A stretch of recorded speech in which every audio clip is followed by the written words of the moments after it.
because the very beginning of it damn near broke me. So Oh, no, well, there was some stuff in it that doesn't work for. You're laughing. You're laughing. I admitted. it broke you, and I take so much joy. I was like, yes.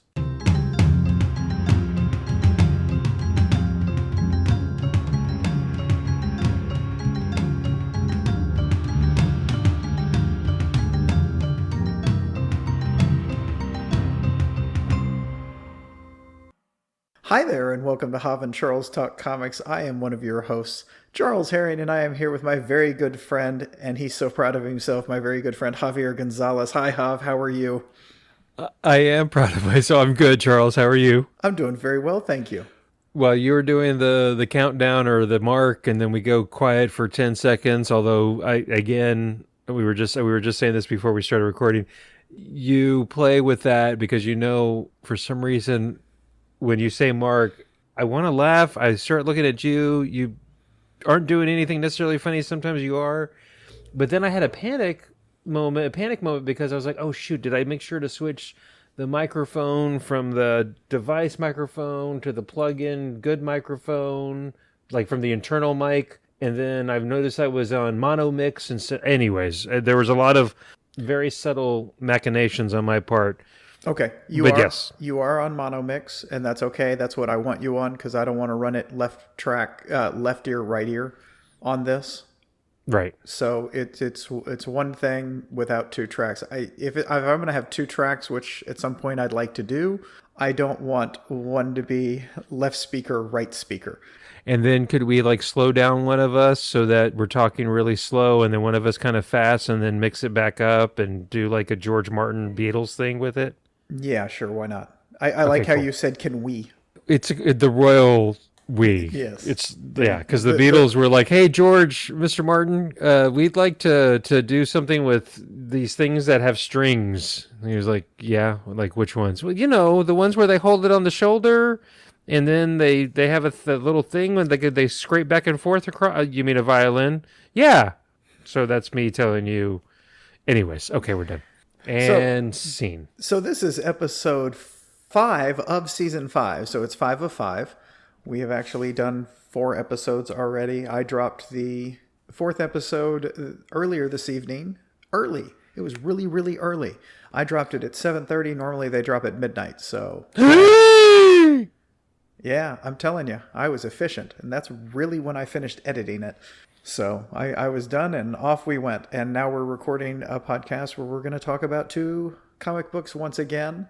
And those 2 comic books are Flex Mentallo and Correct. Traveling to Mars. Both written and drawn by excellent creative teams. I mean, just ridiculously good creative teams.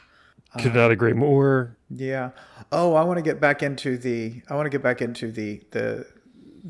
space I leave in between when we start, so I can. It's for noise suppression. I've told you that a lot, but you don't seem Yes. to get it. Okay, so it's I for don't. noise. I don't. You Don't use worry big about it. words. I know. Suppression. He said I don't. I say it's a 10 count, and then it's more than a 10 count, and I explained to him it's because I don't count very well. But this time he looked away because the first time I really cracked him up because he didn't know what he was doing. Is I was doing the count in sign language. And That's right. he didn't know what that was, and he's just like almost cry laughing because he hates anyone with any kind of handicap or Well, disability. as we learned from the cold open from apparently last episode, anybody with any kind of disability, anybody with any kind of like at that time terminal disease, Or difference. It wasn't or the just terminal. It different. wasn't. That's not why you. It wasn't because he had a terminal disease. It's because it was a stigma of homosexuality. I counted this time. I gave it a 20 count because I counted up to 10 in sign language, and then I counted down from 10 in sign language. But he Oh, was looking away the entire time. I was. He was just I like, was. oh no, oh no, oh no, I can't look at him. No, Anywho, it's yes. yeah. You don't look. Yeah, I don't want to. Now I know better. You're gonna pull the football on me. How am I pulling the foot? I don't. I do innocuous stuff, and you start giggling like an idiot. I am easily amused to the surprise of no one. This is true. So I suggested Flex Mentallo, and And you just suggested traveling to Mars. Yes. Before we get into each of them individually, I read them obviously pretty recently, since we just, I read them relatively recently since the last podcast. I cannot put my finger on it, and maybe we can work it out while we're talking during this pod when we once again have become pod people together.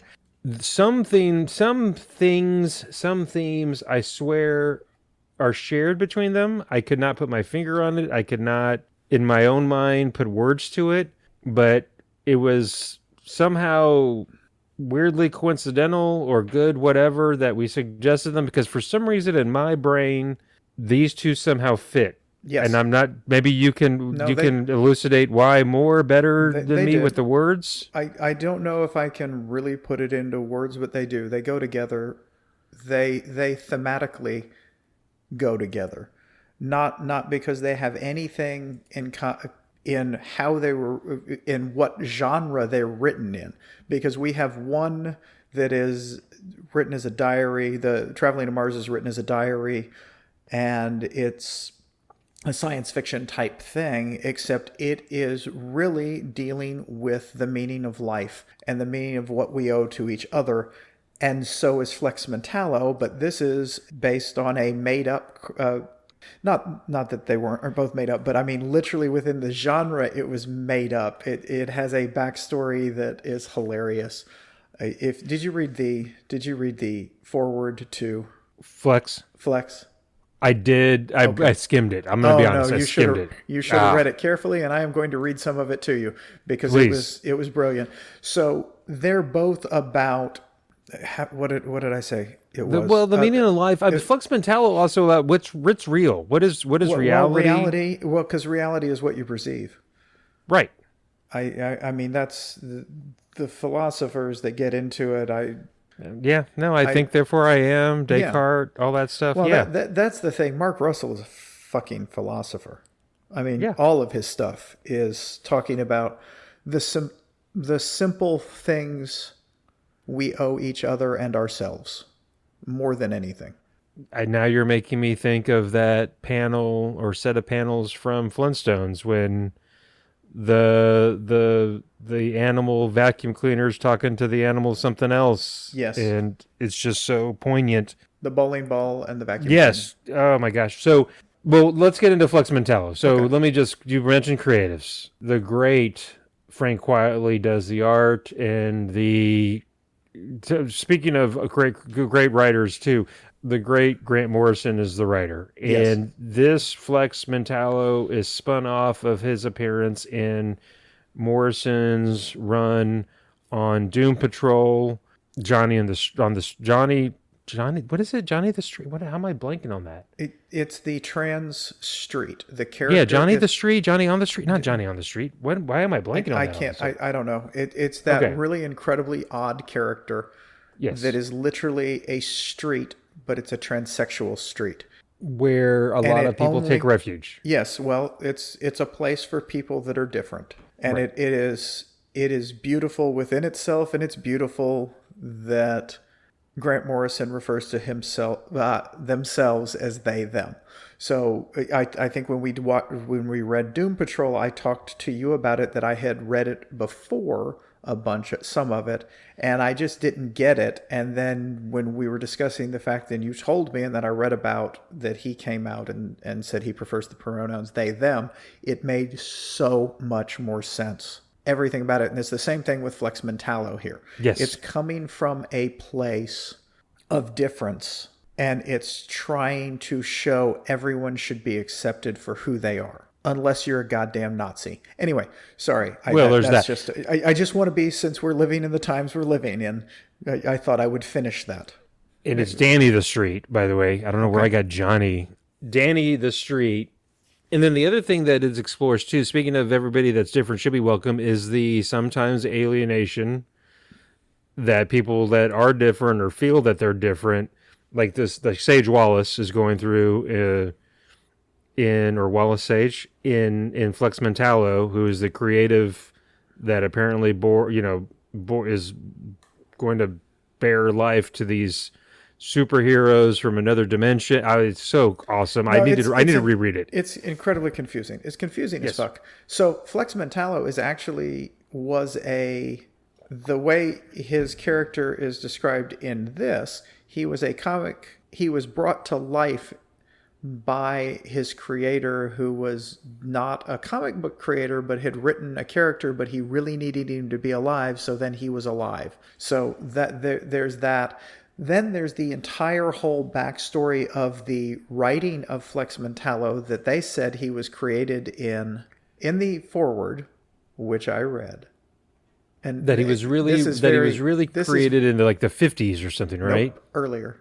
Oh wow. Yeah, Okay. in the 40s, and I know this because I literally read this whole thing today.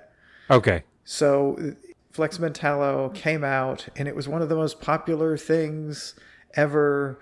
And when it originally started, it was the creator came up with it when he was driving high with a couple of guys. He woke up under a tree hungover, and all he had been thinking was Flex Mentallo, Flex Mentallo.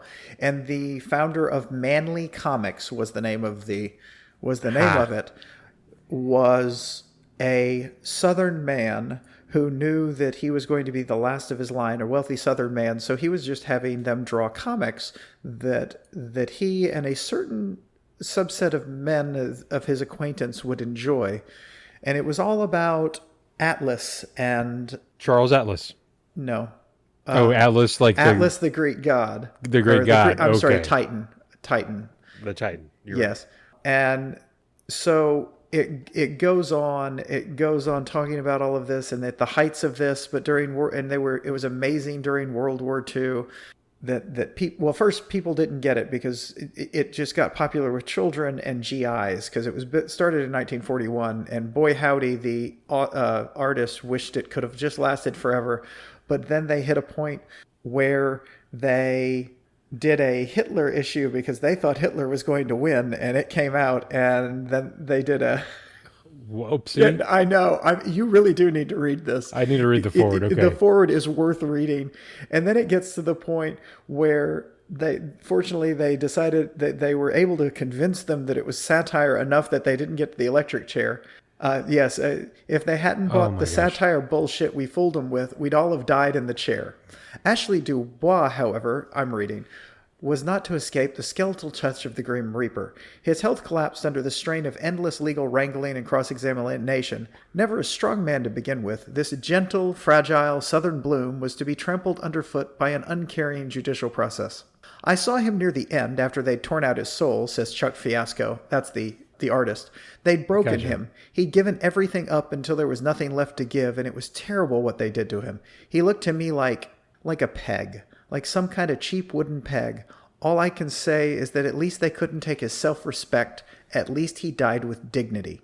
Ashley Dubois' body was found contorted over a vaulting horse in a sleazy motel room, partially dressed in a filthy Roman-style toga, his face smeared with rouge and lipstick he had clearly drowned in his own vomit and urine.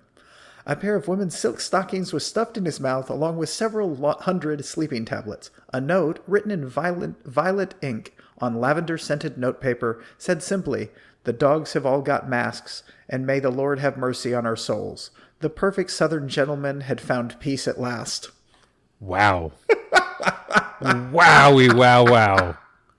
Okay, no, I'll read that. I did not. I skimmed that, and I just thought it was... Then they went on to the Silver Age of comics, where it came back and they brought back these characters. And they talk about some stuff that they brought in. And then they're talking about, they got a guy who was just out of college, and not far out of college, and he'd written 2 science fiction books. And they were talking about all the LSD they did. And then the guy just disappeared. And here's Chuck Fiasco again, talking about the writer. Well, he was the sort of guy who would always land on his feet, Fiasco smiles fondly. I can just see him now, sitting on a beach in Hawaii, surrounded by beautiful girls and sipping a pina colada. Good old Wally. The guy's an inspiration to us all. In fact, Wally Sage died in 1982, a broken, penniless wretch, his talent destroyed by drink and drugs, his once desirable features gnawed into a bloody ruin by tertiary syphilis and face cancer. He was buried in an unmarked pauper's grave. Oh, my God. I'm telling you, I honest to goodness may have enjoyed, and I liked the comic. I may have enjoyed the forward better than I did the rest I of take it. it back. I didn't. I did not. I was thinking of the forward of that Patton Oswalt did of Traveling to Mars. That I Oh yeah, skimmed. that I did was not great. skim this. Oh, you did not skim that? No, you should have No, read that. I'm looking man. at this. This is long. No, it is. I know. It's And like 3 pages just of text, so it's long for me. When we're done with the podcast this evening, I will read you the whole thing. This book is something of the Used Adult Magazine Center. I'm just reading the. Yeah, the whole shtick is it was basically quasi porn. At one point in that forward they talk about they didn't get it, even though at one point Hercules is spanking Atlas on his bare buttocks. They talk about it in the comic where when Sage Wallace or Wallace, God, I forget his name, and I just read it, where the creator or would be creator is talking about the homoerotic, tights and bare chested men and. Oh well, there's a whole section where they're trying to get into the place where they can get up to the League of Leagues. Yeah, space station, the Legion of where it's Legion just of Legions. It's just a bunch of porn. There's so much. So just to give, if you all that are listening don't know the Doom Patrol run that Grant Morrison had with various artists on Doom Patrol, that was largely, well, not largely, it was the inspiration for the DC comic book. I mean, the DC show on HBO that I still haven't finished last season, but is the first couple seasons of that is excellent for sure. At least 2, if not 3. Flex Mentallo, instead of mind over matter, it's almost matter over mind, because if he flexes his muscles, apparently he can change reality. And it's so. And then I did read this. He was very much modeled after, when you say Atlas, Charles Atlas, remember the bodybuilder guy that would have all the stuff on the back of comics? Yes. He was very much modeled after Charles Atlas, which nobody noticed apparently until this 1990. Oh, this came out in 96. This 1996 4-issue run came out, and the president of the Charles Atlas Company took a little umbrage to the fact that the person that their company was built upon was being made fun of. Well, guess what? DC summarily filed a motion to dismiss under the fair use and parody, findings way back when, and the case was dismissed. And then I don't know if DC did this almost as a fuck you. Then they went on to reprint it, his initial appearances, including the Charles Atlas parody in the 3rd and 4th collections of the Morrison Doom Patrol series, Down Paradise Way and Musclebound. Yes. And then in 2012, DC reprinted this miniseries on its own in a hardcover edition with bonus material. And then for whatever reason, the series was reprinted in Italian. I'm not sure why that's mentioned on the Wikipedia page, but there you go. So because all that that's too. Facts about the stuff. Yeah. But I'm just saying you've just had a reoccurring segment of Hav reads Wikipedia. I'm just saying Wikipedia.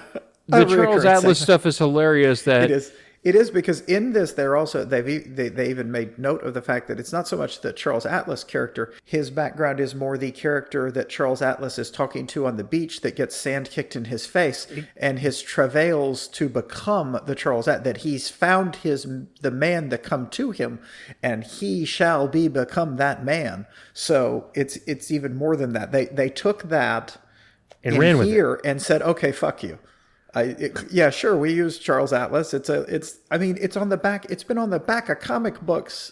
They literally were on the back of comic books when you and I were kids. Exactly. That's how long they were. They apparently from like post World War II to the 80s at least. At least. And you're right. It was the scrawny kid, the outsider, the wimp, the whatever. Yeah, the Hav. Exactly. That felt other. And in the series, you have Wallace Sage. Gosh darn it! Let me look. And he's trying to OD. He maybe thinks he is. He thinks he's losing his mind. Well, he took a bunch of. Okay, so they did a thing throughout it where they were going back and forth. I took the pills. The pills, or did I take the M&Ms? There were two. There were pills. There were M&Ms. There were. So what I took from that is they were going back between two realities, because he was even saying that I have to decide which I took because that's the path we have to go down. Because the whole idea was he had to re-spark the light to bring back the superheroes to save the world. And then, and I thought of the red pill versus blue pill Okay. kind of thing, the M&Ms versus the death pills. Which reality do you want to live in? Which one's easier? Which one's harder? Yeah. Are you right about which one you think is the easier or harder reality? Well, yeah. But it was also, do you want to live or do you want to die? Because if you decided you took M&Ms, you get to live, and so does everybody else. But if you decide you want to, I mean, it was more than the red pill, blue pill, because true. Well, the realities are so. I mean, at one point, it's who took his hand. Was it his uncle? Was it a super? Oh yeah, and he's going. There he's gets going back really and forth. dark. Yeah, that was some. Yeah, and what? And not so much who took his hand. What's going to happen to him? Exactly. That was. Instead, it's the superheroes talking to him that he has a choice. That he is the reason he got these ideas about all these superheroes is because that's the real reality, and he needs to bring it back because the Wasp and Ant-Man are passed out in the microverse. I mean, it's Wasp and Ant-Man. I mean, I can't remember what they called them. But Minimus and something, Nano Man or something. Yeah. Because Minimus and Nano Man. And they're sleeping in like at one point. They're being buried in a matchbox. Not sleeping, they're being buried in a matchbox. Yes, you're right. Yes. But they have them spooning each other, so it looks sweet. Well, they were in love, but pretty much anytime you see them, they're just holding each other. Yeah, that's true. That's true. And they do go, by the way, this is 96. They do go super small, like to transverse time and space. Yes. To save their universe, which is very much like what happens in Endgame and in Quantumania, Ant-Man. But on a completely different level. Well, yeah, and beyond that, that's something that's already had happened in Ant-Man and Wasp. I mean, that if your implication is that Marvel took that from this, they took that from things that Ant-Man and Wasp have always done. To reshape reality on a whole, no, I don't think so. I'm saying they took it to reshape their whole reality. Okay. And yeah, that's what I'm saying. There's a lot. I mean, there's so much. It's only 4 issues. I read this 5. I think for sure after it came out. I didn't read it when it came out, but it was sometime in the late 90s. I know this came out in 96. I show first issue published, June of 96. So summer of 96. I think I read it like closer to the end of 99 or 2000, maybe early 2000s, but somewhere around there. It left such an impression on me that I've had it on my mind to suggest for a while, and just kept on for some reason putting it off, because it was something that when I read, I was like, I really need to go back and reread that. I read it once, and there's so much in it, even though it's not overly dense with like 1980s Chris Claremont stuff. Yeah. I'm gonna interject here real quick. Yeah, they did not go in the Marvel universe. They did not go in to change the past, which you seem to implying again. They went into a different universe where those things happened and changed their universe. They didn't rewrite their own. They rewrote another one. We've had this argument all the time. No, it's not an argument. No, I understand that they just like in this one, they didn't change the past. They were just creating a new future. Yes. Just like in the MCU. Okay. I just wanted to make sure you were. I'm not saying that the past is different. The past is always the past, and whatever happens going forward happens going forward. You just created You have a branch of a timeline. Exactly. So I'm just saying it made me think of that too. No, you're good. The Fact is a character in this, like The Fact, I think. Yes. I'm pretty sure is the Question and or Rorschach. Which are both immediately made me think of those two characters that are Steve Ditko creations. Yes. Another classic Outcast. Correct. And then the other thing I thought of is whether... Yes, I know Flex Mentallo is doing the journey, but if you could have plugged in any comic book character into that journey... And I think you could have, right? Yeah. No, I really do. This goes to something I was saying last pod, and it's something I kind of fleshed it out because this works for both of these comic books. Last pod, I talked about my biggest problem with the Defenders was that it's just got so much going on, like all of these events, and I like a smaller story. This was a big event. This was the redoing of the universe, but it was told from a very narrow viewpoint and a small story. I literally wrote something down. I said, I like a small story in a vast world. I feel too often they try to tell too much, and the story is shadowed by the event. Because the story is what is important, not the event. And that's where when a Marvel movie is good, it's good because that's when they're doing the story and they're telling the small part of what's going on. And that's the same thing that happened in this. They're telling the story of the boy that has to save them all, and Flex Mentallo, who is his... I still didn't get how they related, but his favorite character... The boy created Flex Mentallo in his little homemade comic book. I think you are correct. And that is where it's a small story. It's the small story that changes the universe. It was the brilliance of Black Hammer. Black Hammer was a huge event book, basically, except it was a small story about that huge event. Right. No, in our next comic also is just a massively far-reaching. It's a small story in a massively far-reaching world. Yes. So these are all the things. It's the brilliance of being able to find the small story amid everything else. So, and it also doesn't help my problem where I see all these characters in the background or they're mentioned just by name in a wisp here, and I fixate on them, and I'm not going to go down the list because I didn't take notes. There's like 450 characters that they made up and threw in there. I mean, there was just it was amazing. I was reading through this evening, and they're just like this character and this character and this character and this one does this and this one does, I just like, oh my Lord. And I was just flying by them. Oh yeah. Well, yeah, Wallace Sage is a kid. So there was some great stuff in here. The cop that gets with the, what is that guy's name? The Hoax. Yes. Oh my gosh, that whole sub! Not even a sub. I mean, they were a major character, but and the wife and his wife dies. The fish that he keeps on replacing. Okay. We know about the fish because she's asking about the fish, and he tells her while she's dying, that, oh no, that fish will outlast us all. Then he tells the Hoax that he had to change that fish every 5 because she loved that fish and he just couldn't bear, and it was a goldfish, so he'd just go buy another one and buy another one and buy another one. It was a beautiful little thing of what we do. Again, best stories, what we do for love. Yeah. Oh my gosh. No, there's a lot. Look, there's a lot going on. I really need to reread this, not right now, but maybe in a month, and just take my time because the reality, what's real, what's not, you create your own. There's a lot of big themes going on. You create your own reality. You get to pick. You get to literally choose your own adventure. Yeah, you get to pick your own reality. But there were great small touches in this too. Flex Mentallo evidently can be attacked like kryptonite with mentalium.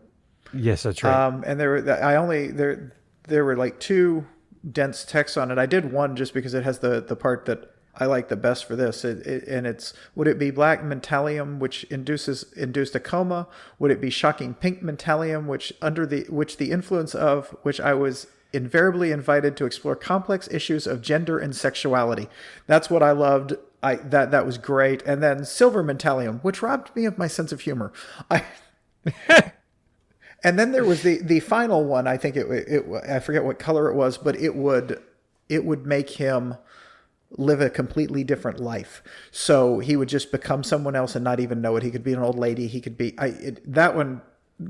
You got to know that's I'm going to put a pin in that just in case we bring this back. I can do a completely different story with just that, or quite honestly with all of them, just like they did 4 million red kryptonite Superman stories. Yeah, red kryptonite and green kryptonite versus yellow kryptonite versus what? Yeah, it's Grant Morrison is really good at what they do, and they do have their own, how do you say it, creator owned properties. Like we read one of theirs. What was that? The kids, not Perdition's Road.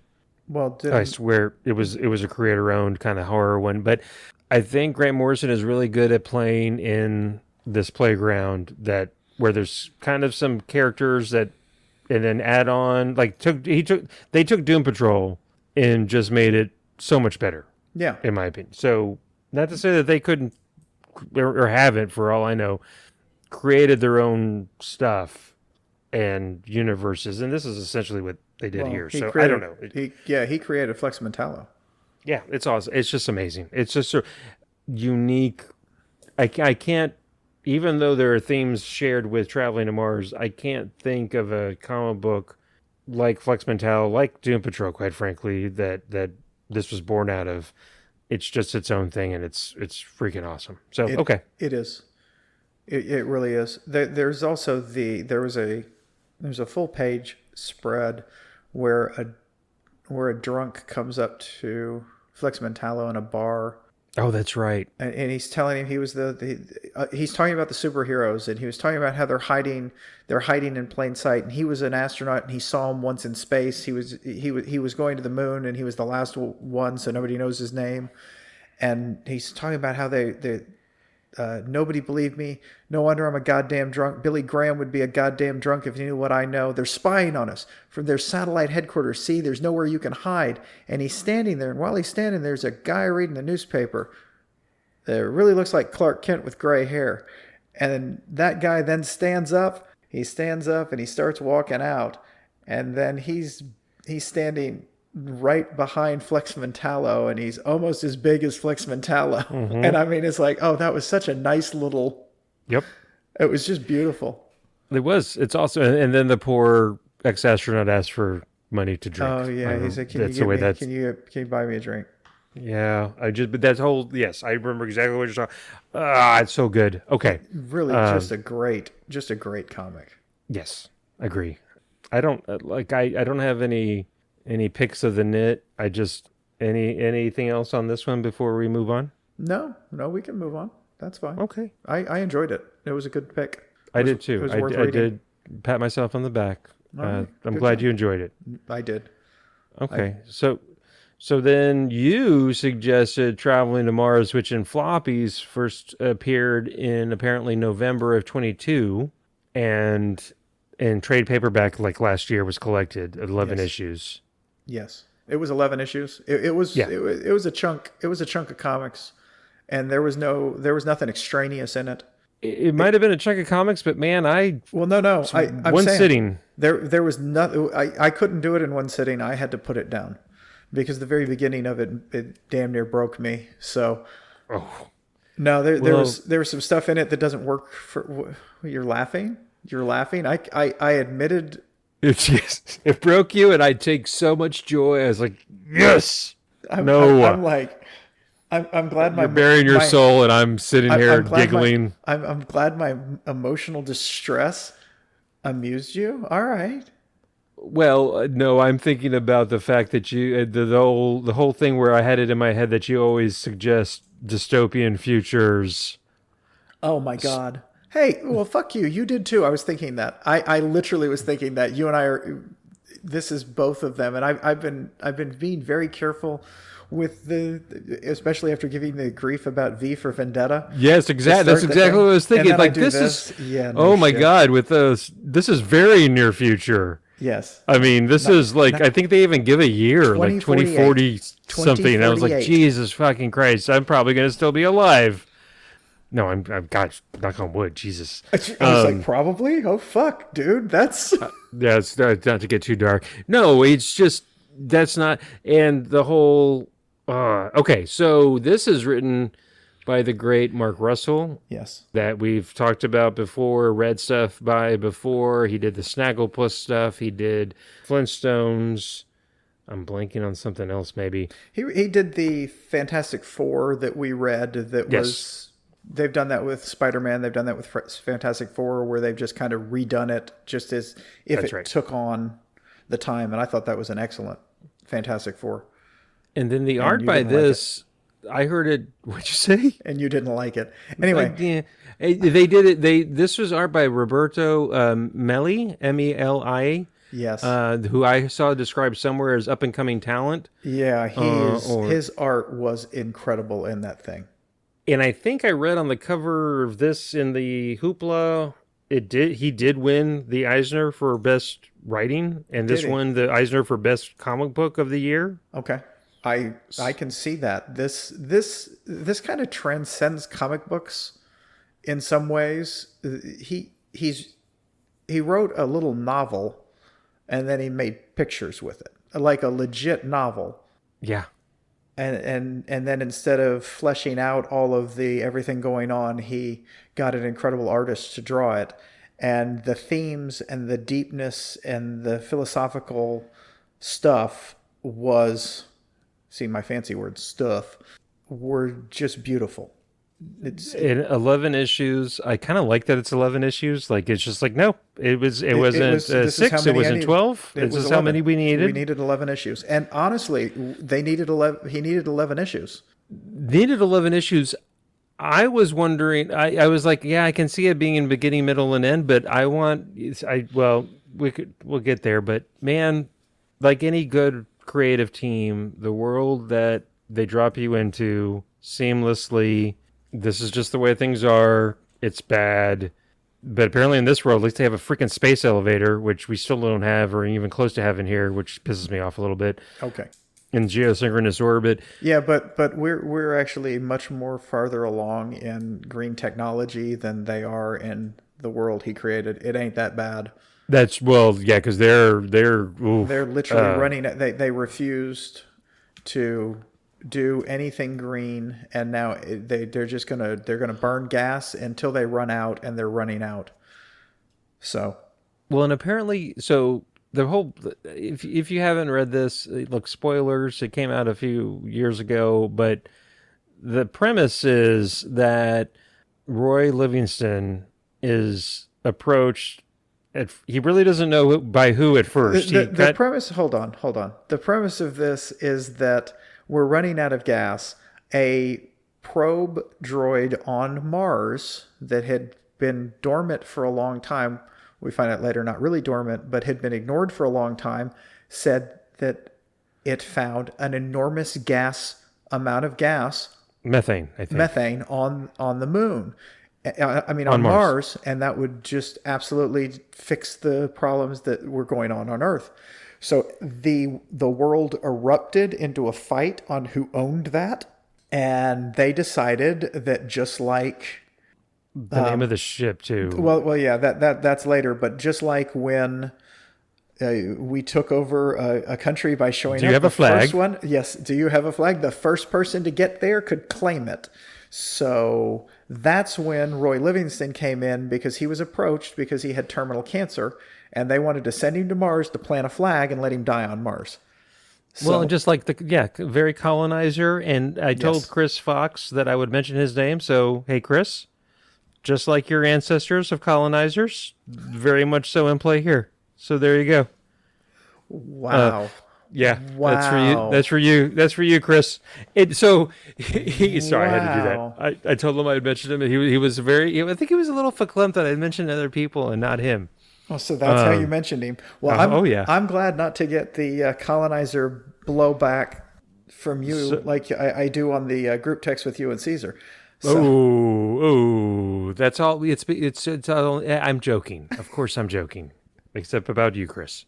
No, I'm joking. As far as you know. Yeah. So, actually, when he says something about me being colonizer on the group thread, it's basically, well, not as bad as Chris. Exactly. It's like, well, yeah. But did you notice that the company that sponsors, first of all, he thinks he doesn't ask who's sponsoring him to do this. At first, he kind of thought they're based out of the Space Center or somewhere in Alabama or something. Yeah, so they are based out of the Alabama Space Center, but he does not know who does it at first, because they bring him there, they're running tests on him, and then what is the name of the company? Kind of meat company, but it's artificial meat. Did you notice that? Yes, it is. Yeah, the artificial meat company, which we know they're already banning artificial meat. They're not going to allow that to happen. Jesus. So stupid. I cannot tell the difference between Look, have you had one of those Burger King superior? What not superior burgers? Impossible burgers? Yeah, I have. That's not what I took from artificial meat. That's not the ones they're trying to make illegal. I was thinking that is vat grown, but maybe it is. Maybe it is a Beyond Burger, Impossible Burger kind of thing. I do like those. I'm thinking. Well, and also by the way, the technology I think already does exist where you could grow Yes, that's what they're meat. trying. Yes, they're trying to make it illegal. That's so dumb. Yes, it is because That they would try to make that illegal. yeah, it fixes a lot of problems. Vat grown meat would be a lot better. It's a whole lot less of methane, and we can eat our way out of what we got out on the range right now. We just have a regular Well, amount of cows. and then anytime I see, I don't know if you ever go on the YouTube and the Dodo has the channel. Cows are incredibly smart. Chickens are smart. They're all smart. I should be a vegetarian. I should be a vegan because pigs are smarter than dogs. It's look. Anyways. That's my hang up. Yeah, Roy finds out that this meat company is sponsoring him, and they're going to pay $10 million to his mom, who his dad passed away some time ago. He is not, in his estimation, lived a very fulfilling life, and he's kind of depressed and down, and now he's got terminal cancer, stage 4 yeah, cancer. stage 4 cancer. It's going to be abated. He really didn't have much time to live. He hadn't even told his mom. And that was part of the one that broke him when they got his mom on the phone when he's on the plane. Because, as you know, my mom died a year ago. Yeah. So when it did that and he realized that was when that he hadn't told her. And he felt so bad about not telling her. He didn't even tell her about the cancer. He didn't tell her he was leaving, didn't tell her about the cancer. So that one got to me. Oh, I bet. And then the long lost love. Go ahead. Yeah, the long lost love. This is told. It's an as told by basically because it's his diary. He's writing a diary, and he's even talked about who's gonna read it because they talk about maybe an alien can find it at some point in ways that it will.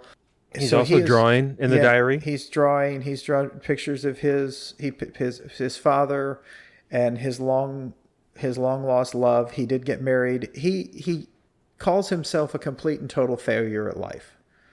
And it is a story about that, but he did do one thing in his life, and he was in love with a woman, and he hurt her in a way that he knows it's his fault, and he really wants to talk to her.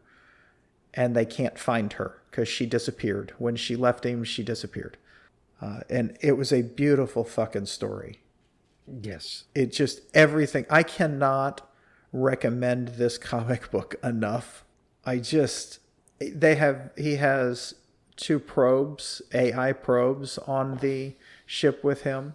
Correct. And they're friendly. They were just born. They activated them when he stepped onto the ship. And correct. They don't know what a human is, and they do things for him, like they changed the ice machine so it could make snow cones for him. Yeah. And they watch. What are their names? They watch Arthur and something. No, I don't. I'm blanking on their names. That's names in me, so I don't know them. So they sent him films to watch. They told him they were going to give him this giant film library. They didn't. They gave him a bunch of kangaroo. As far as I could tell, it was almost all. I think he said it was 11 films for this journey. I'm like, wait, we have digital stuff. You can upload way more films than that. And most of them were, I think 7 of them, there were the Kangaroo Kid. Yes, where the kangaroo. There's a literal kangaroo in Texas. And the psychiatrist, the doctor that he talks to periodically, because he's dying while they're going to, and they're trying to keep his feelings up, says, well, it's good to laugh. So he's laughing, and the robots the probes are with him, and they can't laugh, so they finally start making chicken noises. Like bok bok, yeah. Bok bok bok bok. Yeah. It is trying to laugh because they don't know what's going on. And they can speak English. They're like, he gets mad at them at one point. and then you just see Oh one well, of they were yeah. He couldn't sleep because they were out racing each other in the hallway. So he yells at them, and then he feels really fucking bad because he's like, "This is the first fun they've probably ever had. They've only been alive for 2 weeks. It's I just yelled at two little kids for having fun. for playing. Yeah, for playing. So he felt guilty about that. No, Yeah, well, and then because they know they kind of messed up or feel like they did. One of them reaches in with the snow cone, like to yeah, say sorry, yeah. and so there's you Well, get the go ahead. they're trying to find. They told him, "Oh, we found her. What's her name? Cassandra, Candace. Candace. I knew it was Yeah, it was Candace. a cuss sound. Candace. We found they thought they told him they found her and they brought this woman in and then she starts yelling that she was with another company and that they found Candace and they were holding her ransom and he had to declare for that for their company and then they'll release her unharmed. Yeah. And that's when the robots who have decided they liked him told him about the bombs strapped on the outside just in case something like that happened. So they could kill him. So they could kill him. They could just. And so then so then they agree that one of the probe droids will go out. Now I'm calling them droids because I'm a Star Wars nerd. One of them will go out onto the ship and release it so it goes away. He does it, and then somehow his magnetic treads lose their Gravity grip. or whatever. Yeah, And he starts to float away, and the other probe fortunately was able to turn the ship in such a way that he could catch it and they come in, and then the poor little thing goes and hides in a closet and he can't even speak English anymore, and through the rest of it he can't speak English, and his compatriot translates and he says, "I don't want to ever go back out there. I can't ever go back out there. They're going to make me go back out there." And Roy promises him that you will never have to go back out there. He says, "I don't know if I have that power," Yeah. but it's just everything that he writes is just beautiful. It really is. It's just the kindness that he wants. If we could all treat people the way he seems to want us to treat people, we would all be better off. Saying, let's care about each other. That's why we're here. And like it's like it shouldn't be that. Oh, Leopold and Albert. Gosh darn it, that was killing me. Leopold and Albert, and I forget which is which. I think Albert's the one that goes outside, but yes, starting with that, and you get the feeling on the voyage there that these two they're AI, but that they're more than just, I don't know, we AI, but with like really real intelligence, sentience. Yes. The one that came back was afraid of dying, and Yes. it scarred them, and they have some kind of post traumatic stress disorder from it. And him reassuring it. And I'm sorry, I'm looking at a panel while he's wearing Stevie Ray Vaughan's iconic hat because they gave it to him because he plays guitar, so they thought he'd like it. And yeah, and he admits, he's like, that's all they knew is I play guitar. I gotta admit, I really like the hat. Yeah. I loved that. I mean, they got it right, but they not because they knew jack shit about me. And it's the very iconic hat yeah. with the log with a big feather boa thing. No, but from the they're side. saying it was literally his hat, though. No, it's literally Yeah, Stevie Ray Vaughan's. they bought Stevie Ray's hat. Which I've got to believe is in the Smithsonian, but you know what? I didn't Googleize that, but it is a nice touch. And you go through his backstory about where he thought he wanted to be a musician. He wanted to play the guitar, and like the band he was with cut him loose like after 2 weeks or something. Beat him up and stole his amp. Yeah. I was like, fucking shit. Yeah. And him and his wife, they do the sweetest thing when they exchange vows. They exchange fortune cookies. Yes. That was so cool and sweet and different, and I've never heard of that. And you know, the back and forth of them, they never had kids. She had a procedure that could be reversed. All she wanted was kids. When they met, she told him, she said, it's going to sound dumb. All I want to do is have a child. I saw the joy of my mom with me and my sister, and all I want to do is have a kid. And they couldn't decided that she was going to have a procedure because he was too afraid to have a procedure. As he said, I wouldn't go see a doctor, and well, that's also why I have stage 4 cancer, because I refused to go to a doctor when it might have done some good. But when they go back, when he makes assistant manager at the pet store, which is what he said, I have to be assistant manager before we can have kids. They go in and the doctor explains that something went wrong and it can't be reversed. Well, look, stuff like that for a lot of different reasons. Look, me and my wife never had kids. It just didn't happen. And of a certain age, it's not a good or bad thing. It's the way things are. But when you get a little older, you start thinking about stuff like that. And, the what ifs and, I'm not going to call it regret for me, but it just, or for us, it's just stuff like that you think about and you wonder, decisions that were made, were they the right ones, were they the wrong ones? It's interesting. And this is a comic book, just like anything he writes, makes you think. Yes. And on a lot of different levels. Damn it, Russell, you made me think. Yeah, man. I gotta tell you the part that I just that I had to put it down for a bit. Eternity gives me the heebie-jeebies. Expansion forever.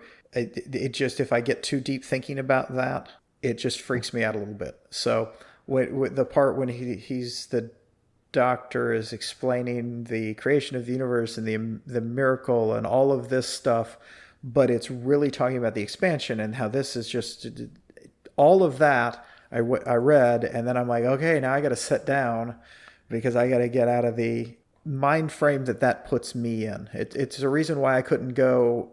There's no way I could do physics to a high level because I can't sit and think about that. Because once I open my mind to it, I get more just horrified at eternity and the size of the universe and all of that than I do intrigued by it. Does that make sense? Yeah, no, it makes sense to me. It's fascinating. It puts for me, it helps me put stuff in perspective. It can, I have to take it at a smaller level. Gotcha. Because there's new stuff coming out all the time. And look, I have a science page that I read. It's not like I get the math behind it. Okay. But that now these theoretical physicists with a lot of math behind it are now, I'm going to say hypothesizing, but there's math behind it too, that we could our universe could very well be the byproduct or the outcome of a super black hole, that there really wasn't a big bang from nothingness. Okay. So anyways, that's a side tangent. No, the one thing about it, you talked about the doctor. Yes. That he talks to periodically to just kind of see how he's doing, because he is on a ship, albeit with two sentient, I feel, robots. Yes. The other thing that the doctor mentions and that makes him feel better is that if and when our species ceases to exist on Earth, plastic will still be around. Oh, yeah. And so there will be evidence that there were at one point some kind of intelligent creatures here, and that the plastic will be around forever, which is, I don't know if that's irony, but that plastic's going to outlive us by eons. I don't know what irony is. I don't either. Not anymore. I don't even know what's. Yeah, I keep on thinking. Speaking of timelines, like that I know there's people on Blue Sky that we're in the worst timeline, or one of the worst timelines. We're in one of the worst timelines. Okay, so he finally gets to Mars, and then look, we've been talking about it for a second. You find out there's a population of robots. Yeah, you find out there's a population of robots, and you find out. Go ahead. That there is no gas there. The robot Vera. Well, he names her Vera. Yeah, he names her Vera. Because that's right. you need a name. Oh no, I think no. No, he didn't name her Vera. He named.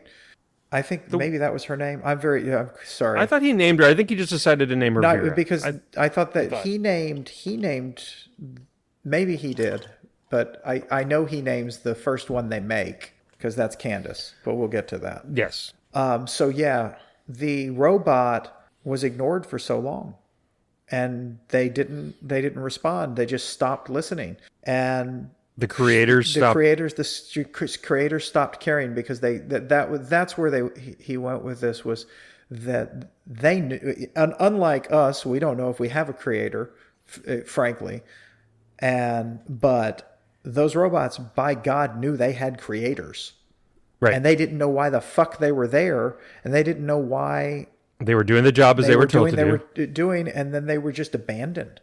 They didn't know they were there to be abandoned and to just eventually die off, but they didn't, because then we found this with a lot of these things we've sent out there. They last a whole lot longer than we think they're going to, because their mission is to last longer.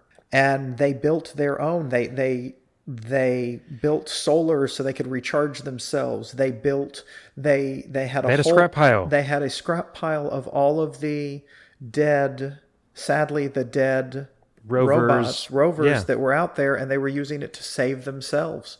And Vera just wanted some answers, and the answers she got was Roy. Roy showed up, and he was pissed at first. Oh yeah, he was like, "What do you mean there's no methane here?" And Yeah. he was, but then he comes around, and then I'm skipping around here, but then they also present him with. They're very proud. They're like, "Look, hey, we took some scraps, and this is the first." Yeah, entity. Because of what he brought. There was that's right. And it was beautiful when they did it at the end. It was this beautiful thing, because when Albert came back in and was terrified and couldn't talk, Roy writes in his diary that he thought about taking one of the tons of CPUs that they had and just replacing it, but he didn't think it would be fair to Albert to change him like that just so he could speak again, just so he could speak English again, because that would take away who he was. He didn't want to change Albert. He wanted, and his experiences, and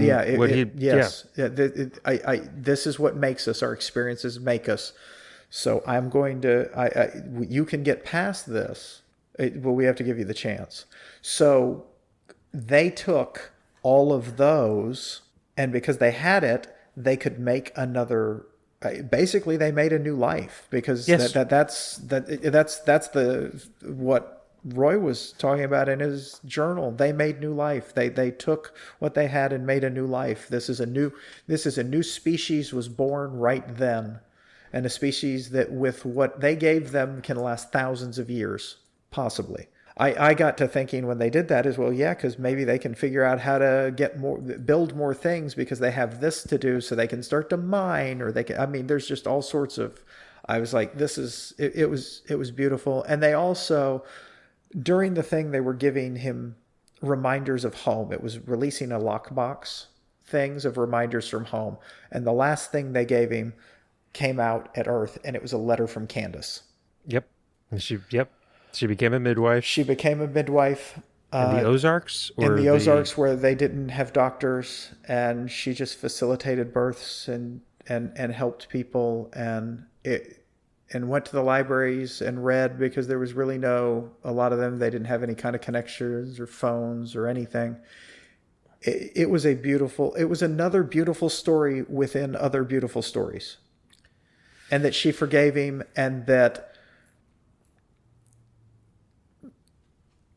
she knew he didn't never get married again, and she understood, because sometimes you have one true love, and just because it doesn't work out doesn't mean means you're probably never going to love again, because that was it. That was it, yeah. Yeah. And she said it was, and you were that to me. She never got married either. Never got married again. I don't have a lot to say. This is making me speechless again. I poured through this in one sitting. It's so well done. It's vastly different. I hate to compare apples to oranges. It's just different, and they're both the comics we suggested. I suggested Flex Mentallo. This one is just on a different level, because it's transcending the art form. Yes, it is. It is in sequential story. Art telling a story with words, but it's not superheroes. It's just a great story. It is a beautiful story that brings you down and brings you up, and has a moral, and it's worth reading. I can't really say anything more than that. It's just it has real value in reading it. And like a lot of good fiction or art, it leaves you asking more questions and thinking. Yes. Which this definitely does, which Flex Mentallo does too, but at a different level, because it's very based in superhero and stuff. Confusing but does Jesus. What? and is as confusing as Jesus. Yes, I mean, Flex Mentallo is just so. This That's is part of more it. strict. That's part of its. That's part of its thing. This is more straightforward in its message, and it's great to watch Roy come to its message, because Roy grows in his death and accepts his death. Russell in this, I think, knows where he wants to go. And to compare and contrast, I wonder, given that when Flex Mentallo was written in '96, whether that was Grant Morrison working through some stuff. Yeah, I don't. Yeah, I think that is true. It was, And I'm armchair. You are. No, I legitimately was having that thought about the character of the writer or the creator in that, which is, and we know Grant Morrison puts himself in his art. He's literally put himself in. And I did think that he was struggling with something, and possibly about his sexuality and who they are. Sorry, again. I do it all the time. I know. And you may be correct. Get him on the pod and we'll ask him. I'm gonna message. Yeah. Hey, we got Mark Resicek, the drummer of the frickin' Toadies, on here. I know. I'm saying. I think you asked me to do it. I was actually no. You said, should I do it? I said, if you want to do it, go for it. No. I'm not saying that. I will message anybody. People are people. Yeah. One person I was thinking about was Carl Potts, the guy that we met at the con last year that did Alien Legion, because he was so nice. And I was in awe of him. I think I was literally nervous. Like, you could tell I was nervous meeting him. In particular, there was a couple of what's his face? Well, we talked we talked to somebody that who signed Defenders. too many. Was it Kevin McGuire? Well, we talked to, I don't remember who it was. Yeah, it must have been Kevin told about McGuire. the haircut. And it must have been Kevin McGuire, the artist. The artist. Wasn't he an Kevin artist? McGuire? Yeah, he was an artist. Yeah. Okay. I'll have to go back and look. I thought anyway, DeMatteis. or was it? Was it J.M. DeMatteis? I don't know. I don't remember any. I should remember this. It wasn't that long ago. Conversation with him, because you dropped that we had a podcast to him, and he just let that brush right by him. It was brilliant. I loved it. It was hilarious. I gave him, and he didn't. It didn't bother him as long as we dropped it right. But he very quietly was. I am not interested in being on your podcast. I can tell you that. We moved on quickly. Yeah, and we did. Well, because we talked to him about how I had said on the podcast that when we did Justice League, that unfortunately at part of COVID, I had basically that haircut that my sister gave me. That's right. For Guy Gardner. So yeah. Okay. I mean, I also had that haircut as a kid, because it was the fucking 70s and early 80s. It had to have been Kevin McGuire. I don't know why I'm blanking on that. Okay. I'm almost positive it was. All right. Okay. Anyways. Is he an old guy with a beard? Sure. Okay. Yeah, because Kevin McGuire is the writer/artist, right? Because they're both. No, he's actually artist, but I think he but does. He also does the writing too. Some input. No, because there's Keith Giffen. Was it Keith Giffen? No, Keith Giffen and J.M. DeMatteis are the writers, and then Kevin McGuire does the art on those. Okay. Well, and I'm gonna have to go back and look at my. I literally couldn't get that broken out, so I called them created of the Defenders, because it never broke out who did what. It's just these fuckers. Oh yeah, these three fuckers. These three guys. Okay, I know. The pretty much in the credits and stuff, it was basically these three fuckers. Yeah, it was like, let's see if they make it till next issue. Yeah, like I said, the best part of that was them writing about themselves in the credits. Yes. Okay, so look, I get this is also, it's weirdly uplifting. Oh, it is. It is. It makes you feel good about the fact that we're only got like 100 years left of the human race if we keep going the way we're going. I don't know how that was uplifting, but it really was. It was though. Like, you felt like, oh, these robots have a chance, and they're the robots have a chance, and it went back to the Flintstones. Yeah. What it's down to is our connections and the people we're with and the people that we love. Yeah. And that is not a bad message. No, it's a really good message, and he does it really well. He does. A lot of different ways, and there's a reason this won the Academy Award for Best Comic Book, apparently, when it came out. So it did win the Eisner I swear I saw it. I couldn't find it exactly, but I swear I saw it. Like Eisner, he won the Eisner for best writing, and this won the Eisner for best comic book series for the year. Because on the thing it said Eisner nominated, so I didn't know if it won. I thought it said Eisner winner, but I could be wrong. Don't listen to me. What? I said, well, okay. Oh my God, Jesus Christ! Seriously? Wow. Don't worry about it. This has not been us making any kind of jokes in this podcast. I mean, we've just really just been. This is because both of these were legitimately deep. Well, they were deep for the two of us. True. Some other people might be like, "Oh, come on, this isn't that deep." I'm like, I don't know. Both of them had some depth to it. Yeah, a little bit. So I'm really glad I got a chance to finally read this. No, I'm glad you suggested. I would not have found this on my own, I don't think, or it would have taken me like, okay, what else has Mark Russell written? And so yeah, well, I've seen stuff on Facebook and Blue Sky about this, some from him, and so that's why it's been in my I'm going to read this. I just decided not to read it when I found because the Saxe Public Library, it's free, yo. Has because anybody in Texas can join it, and they have Comics Plus, and Comics Plus is part of kind of like they have Hoopla, but they also have this thing called Comics Plus, and it seems to be mostly it doesn't have Marvel and DC comics. It has more independent comics on it. Oh, so nice. It's a whole different thing. So I saw it in there, and it was each issue, and I did not do it that way because, like I said, I was waiting until I could get it all together so I could just sit and read it because I wanted to, and I did. Ooh, see, just for instance, on Comics Plus, I just looked up. It says The World of Black Hammer Omnibus Volume 5. So you said you wanted to read more of that. So that's... And you did join the Saxe Public Library. It's free. I have not. Oh, man, I told you about that. And then you didn't. And I can't believe you. I know. That's fine.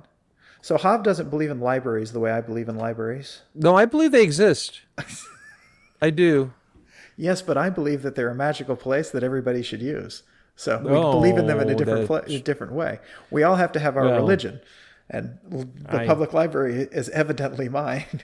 I clap my hands. You clap your hands. What is it from Tinkerbell? Finding Neverland? To make Tinkerbell? Yes, to not make her not die because you didn't say you didn't believe in them. You didn't kill off. They did. Oh. The fucking city of Dallas fucking closed my fucking library. Sorry. Did they close the Lakewood one? Or no? No, mine's Which one? The Southwest. It's on Southwestern and Skillman. Oh, they closed that really? branch. Yeah. That sucks. Yeah, no, I'll be driving to the Lakewood branch to go to the library. But man, I had one within walking distance. I did never walk it. It's too far to walk. Oh, well, that's what we have, combustible engine cars. Yes. Well, I would go on the way to and from places. Sure. Yeah, no, it really bugged me that they closed it. Saxe. I got to remember Saxe. Yeah. Yes. Which is not spelled any way like you would think it would be spelled the other way. Sachse. Saxe. Yes, there you go. I had to ask somebody how to pronounce it. And you're absolutely. I think he was nominated. I don't think he won, but I could be wrong. But for sure nominated. I saw for sure he was nominated for. He was definitely nominated for it because that was on the cover. It's nominated for the Eisner Award. Yeah, I thought for some reason that's a hell of a thing to be nominated for. Yes, all on its own. So correct. I agree wholeheartedly. Anything else to? No, I could probably talk a whole lot more about it, but I think there's so much going on. It touches on. So you mentioned about the stuff we built, like Voyager. Yes. Or is it Voyager 2 that's still going past? Yes. It's still going strong. That was launched in the 70s. Yes. And still sending back data. Yes. There was a weird tangent. There was a good documentary. There is still a team, NASA funded, that monitors the data. That's good. From that probe. Because it's data. Data is good to have. And they can still send it programming to fix stuff. It's amazing. It's science and technology is even from back then, but much less, much more. Now it's even just beyond. Anyways, it's just amazing. That's a really good documentary. I don't even remember what it's called, but it was really good. Talking about this team that was. It used to be. It's called Star Trek: The Motion Picture. There you go. Yes, V'ger. When the team started on that project, it was like you could fill a stand of people, and it was so kind of like eerily sad because it just over the years just shrunk, and now it's like 7 people, and it used to be like hundreds, maybe 1,000. I don't know, that were on the project, of course. And yeah. it's still going, and you have people that were original to some, I think, either original or darn near that are now in their 70s. Mm-hmm. They were right out of school. Anyway, it's really good. Okay, tangent. So you're mentioning about that's the stuff lasting longer than and it's done. No, it's not. It's still doing its job. Yeah. Okay. All right. So what do you want to read next time? I'm going to suggest Spider-Man Noir. Okay. Which one? The first 4 issues of the original Spider-Man Noir that I found. I think it's the first one that collected whatever on the Hoopla. I'll send you the link. We didn't read that before? Did we? I mean, I've read it, so I don't know if I've... Oh, criminy. I don't know. We've had a lot of... How can I... I know. Now you're making me second guess myself if we read that. Maybe we did? I don't know. Hold on. No, we talked about it. We did? Yep. Did you find it? Yep. Okay.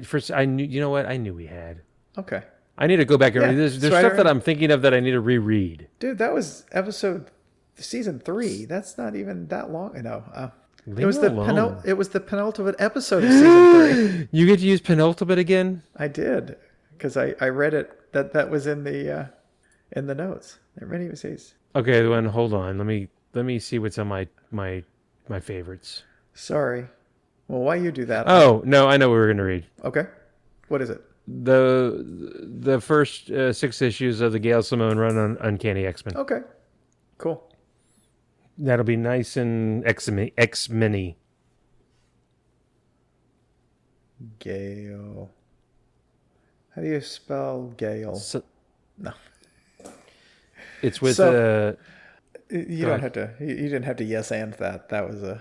No, I was gonna tell you how to like actually write a G because I don't think you know how to. I didn't. You make a C. Honestly, I was just reaching over and not doing it. I wrote, and I don't even know why I wrote down Gail Simone because you're going to send me the link. But I did. But it's like an O with a little line into it because I didn't actually make the capital G correctly. Because I'm looking at it, it just looks like it looks like a weird circle with just a where the G is.